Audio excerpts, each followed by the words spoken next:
One of the biggest questions in the Idaho murders has finally been answered. Who was killed first? Maddie Mogen was the first of the 4 Idaho victims to be stabbed to death on November 13th, according to Steve Gonsalves, Kaylee's dad. And this is information he claims to have gotten from the coroner. Kaylee's mom, meanwhile, has revealed new, very telling information about the crime scene. The way she describes it, Maddie's bed wasn't situated in the middle of the room. It was pushed up against the left side of the wall. Maddie slept on the right side, on the outside, putting Kaylee in between Maddie and the wall. Now, picturing that, Maddie would have been the first person the killer had access to when they entered the room over here. And the knife sheath was dropped to the right of Maddie's body, indicating to me that the killer drew the knife for the first time there. This also means that the killer would basically have to either climb or lean over Maddie in order to get to Kaylee. Like a lot of you, it's always been my theory that either Kaylee or Maddie was killed first. Just logically, the killer had no reason to go to the 3rd floor if his intended target was on the 2nd. And we know from the surviving roommate that she heard the initial noises of an intruder on the 3rd floor first, around the same time that Xana on the 2nd floor was on TikTok, so we know she was still alive at that point.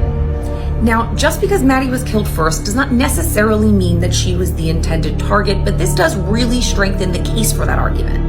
Kaylee's mom believes that the killer didn't expect Kaylee and Maddie to be in bed together and that he only had one intended victim, but that his plan just went off the rails when he got inside. The world's most haunted hotel in the world. This is the Stanley Hotel. This hotel was the inspiration behind Stephen King's movie, The Shining. The story goes he stayed in room 217 and he believed it was haunted by a former housekeeper. She's known to move things around, go through your luggage, and it's rumored that she doesn't like unmarried couples sleeping in the room. As far as the rest of the hotel, people have been seen walking up and down the stairs late at night. But if I was you, I wouldn't stay up past 11 o'clock because there's another ghost who tries to enforce those curfews. Some residents have reported staying past 11 p.m. and then hearing an old man screaming, "Get out." And some of the photos are truly disturbing. If you're brave enough to visit this, check out justfly.com. They offer the cheapest ways to travel back and forth, so you don't have to spend an arm and a leg traveling for your next flight. Once you guys go and visit there, if you capture anything, send it to me and make sure to like and follow for more videos.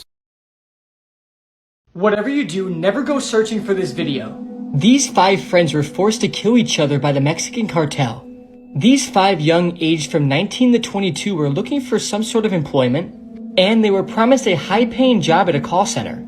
But when the alleged contact was taking them to meet the people for the job, it actually turned out to be a whole scheme to recruit them to the Mexican cartel.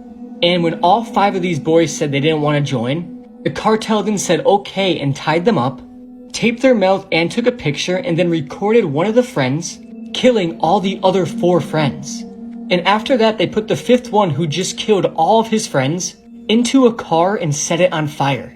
I am telling you right now, do not go searching for this video because you will find it. And trust me, you do not want to see something like this.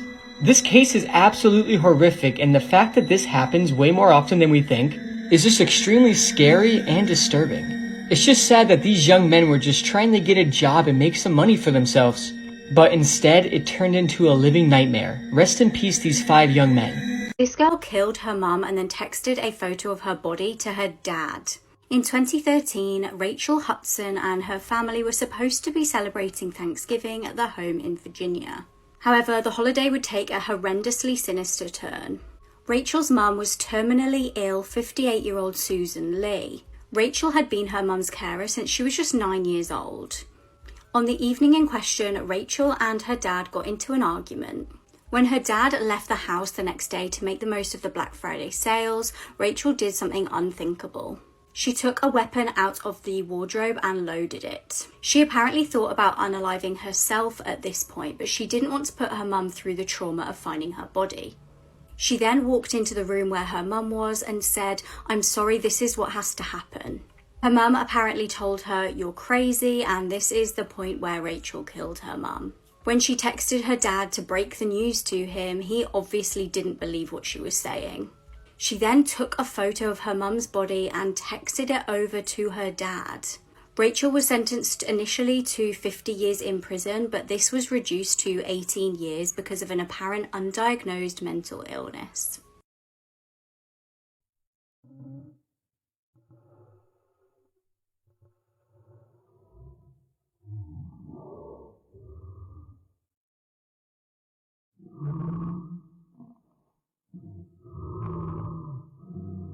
Cannibalism iceberg. This picture contains a list of disturbing cases from the least disturbing to the most. View at your own risk. This video is for educational purposes only. Welcome to Tier 2. Today we're going to be talking about Alexander Sawney Bean, or better named as the King of Cannibalism. If you aren't familiar with Sawney Bean, trust me, I wasn't either until I started looking this stuff up, and then I quickly realized we were probably not taught this stuff for a reason. Sawney Bean was born in the 16th century, and he met his beloved wife named Black Douglas, and apparently she was so ugly that people thought she was a witch. The couple were like a really dark and sinister version of Bonnie and Clyde, and eventually they found a cave where they could hide in and start a family. The couple had a baby, and since Sawney was a new father, he realized that he actually had to feed his family, so he came up with a brilliant idea to start eating human meat. As he introduced this new way of living to his wife, they loved it, and their family thrived. The couple would wait outside for travelers traveling alone at night, and they would pop out, and before the guy could even blink, he was dead and they were eating his body. Fast forward about 20 years, I actually have to look at the screen to tell you the amount of children they had. Sawney and his wife had 14 children, 18 grandsons, and 14 granddaughters. Let's just say they kept it all in the family, if you know what I mean. The cave that once housed just 2 individuals now housed 46 brutal, flesh-hungry humans. Their attacks grew larger and larger, and throughout the course of all of this happening, their family ate over 1,000 people. 46 of them would wait outside, and they would see travelers traveling alone at night, and they would jump out of the bushes, and before they could even blink, they would eat them alive. Now, the story has a weird ending because the king realized what this family was doing, and he sent 400 soldiers over there, and they buried every single member of this family alive. This is the story of Sawney Bean, and make sure to like and follow for Tier 3 tomorrow.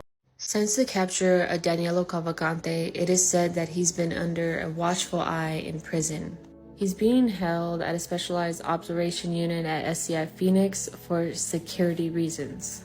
It is said that all his meals are served in his cell, and the only time he can leave is for medical reasons or to go see a counselor. They are taking these extra precautions to make sure that Danilo never escapes again. One thing for sure, Danilo is not going to be breaking bread with other inmates. So pretty much me, myself, and I. This man's best friend will be his wall, and that is well deserved. What he did to Deborah, right in front of her children, is the most unthinkable, brutal thing I have ever heard. He traumatized 2 young children for the rest of their lives. So for those people that say they feel bad for him, don't let that sad face fool you. He's a very dangerous man, and he should spend the rest of his life behind bars and never see sunlight again. So yes, there are a lot of people that are happy that he is captured. I hope he loves the color gray because that's all he's going to see. 911, what is your emergency? Yes, sir. I need an ambulance to come to my house. What's your address, ma'am? Gardner Road, Brunswick, Georgia, 31523. Just a moment. What's the problem there? I just killed my 2 kids.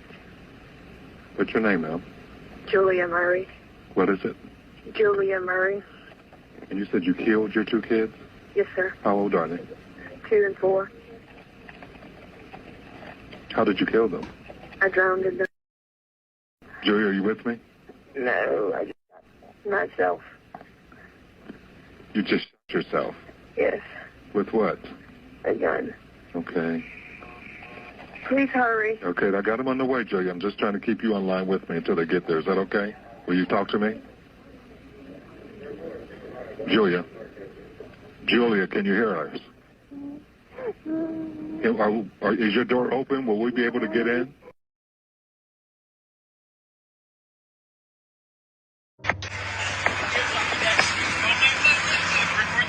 Fuck wrong with blood?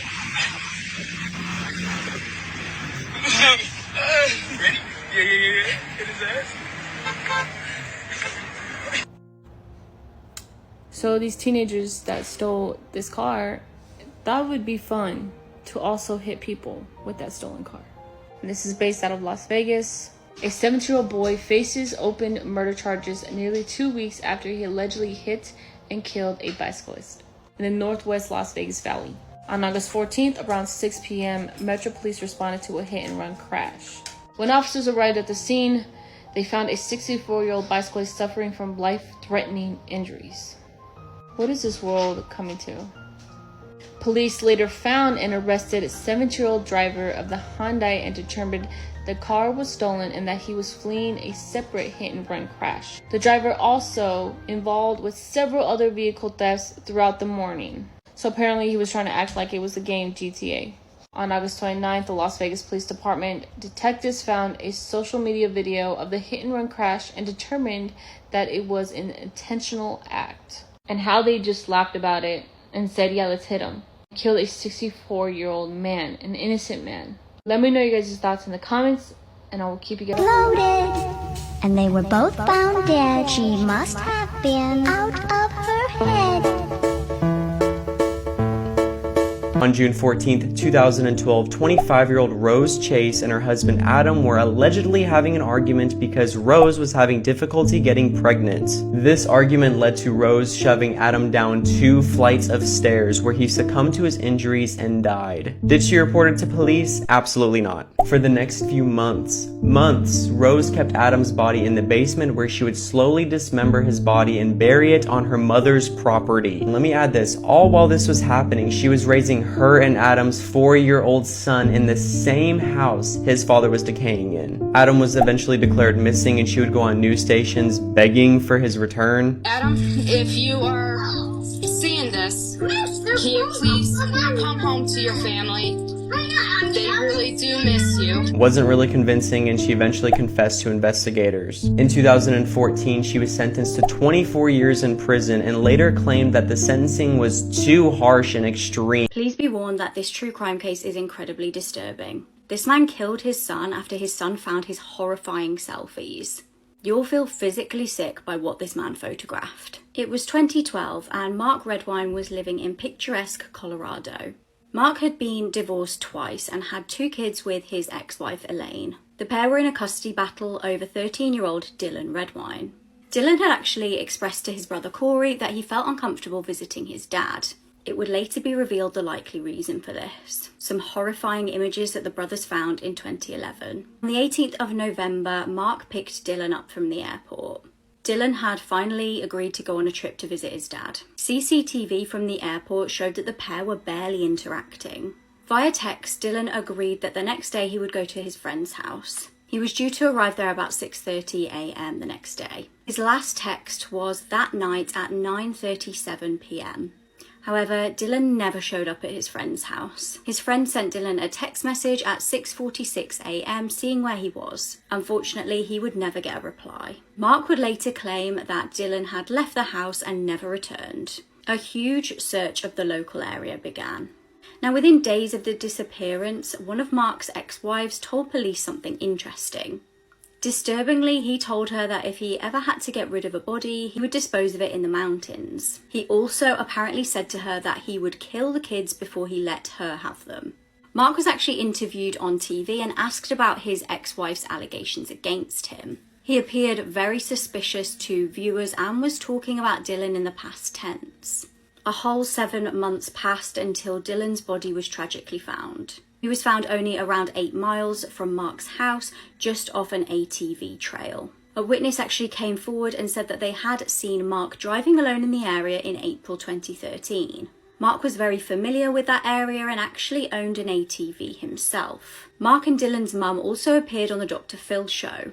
Basically, the episode was just them throwing allegations at each other.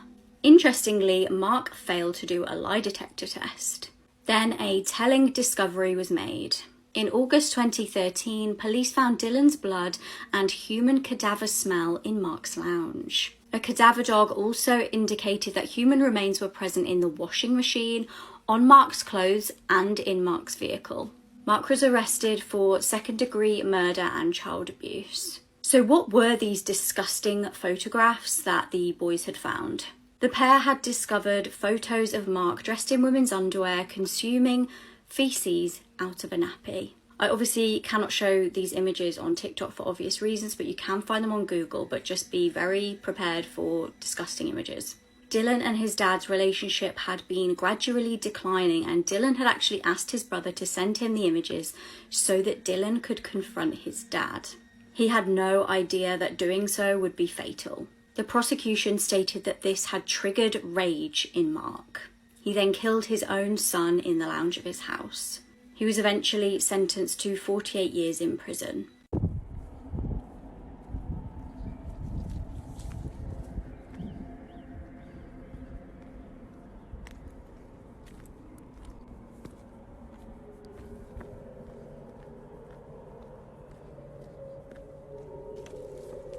This is one of those cases that doesn't sit right with me. This is Dorothy Jane Scott. She was murdered in the 1980s, and for years, the killer tormented her family with phantom phone calls. And to this day, they are still out there somewhere. So let's dive into the story. So the story of Dorothy's disappearance is really strange. On the night of May 28, 1980, Dorothy drove two of her friends to the hospital, as one of them had been bitten by a spider that night. So at the end of the hospital visit, while they were waiting to get a prescription filled, Dorothy Jane walked to go grab her car and bring it up so that the two friends could meet her outside. And once they were outside, the friends saw Dorothy's car coming towards them, but it quickly sped off and left them there. Now, they couldn't see who exactly was in the car, who was driving, because the headlights blinded them, but in a few hours, they reported her missing because they couldn't get in contact with Dorothy.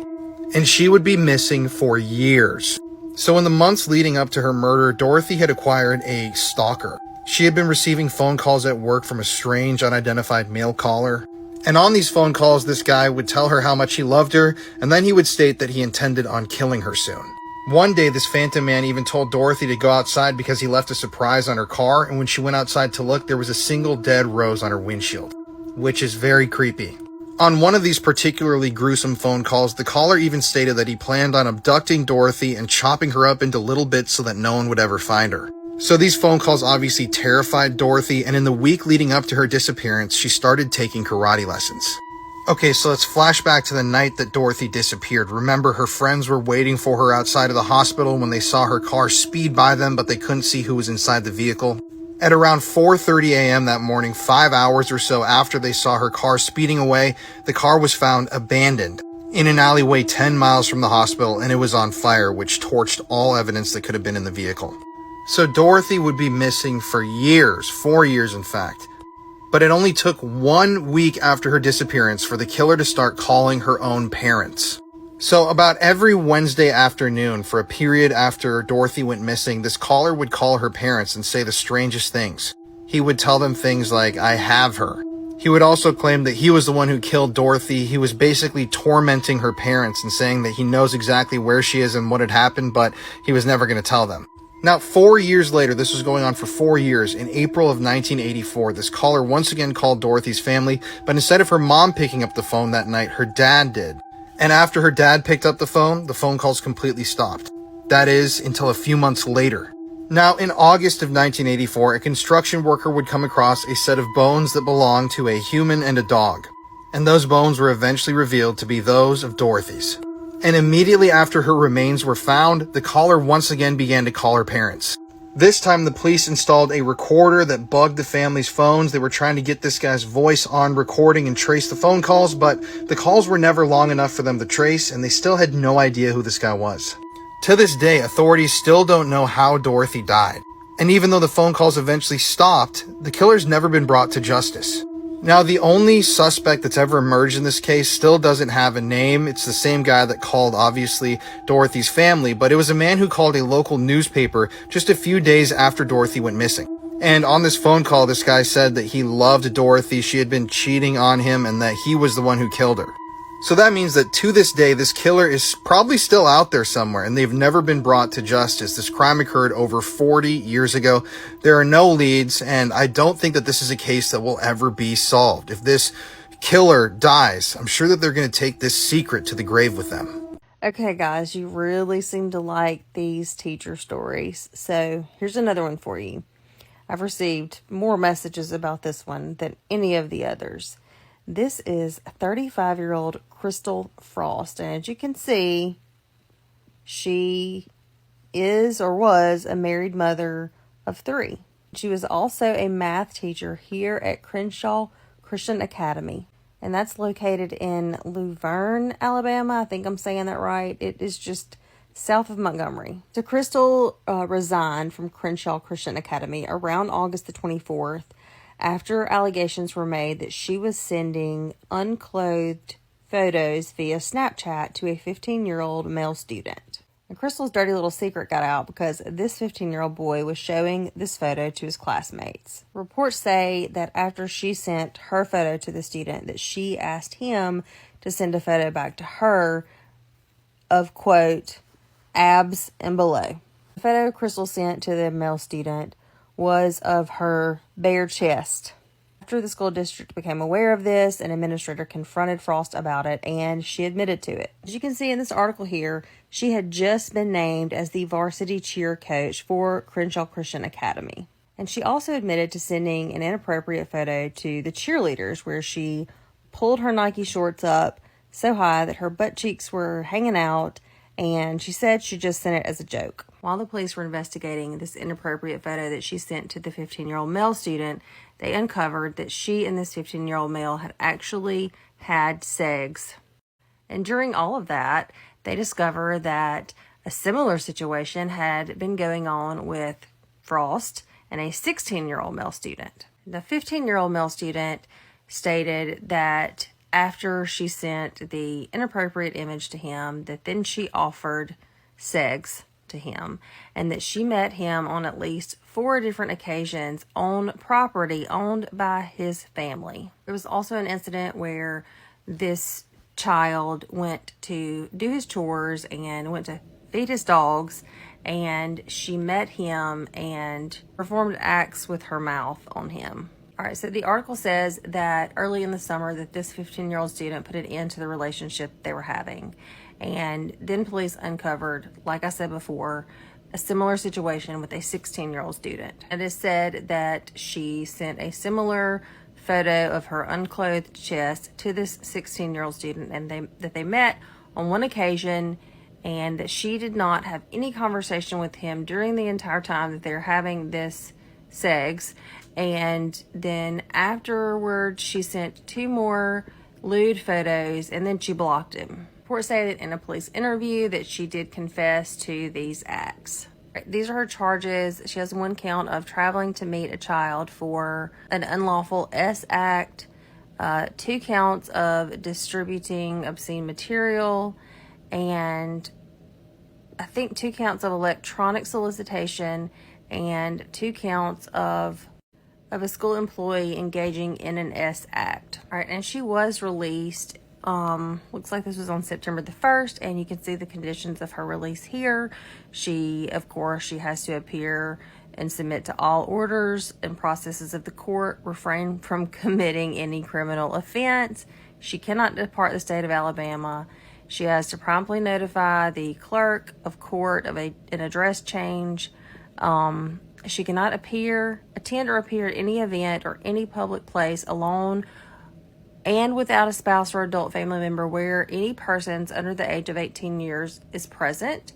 And she cannot have contact with either of the victims or their families. And she cannot have contact directly or indirectly with any witness in this case.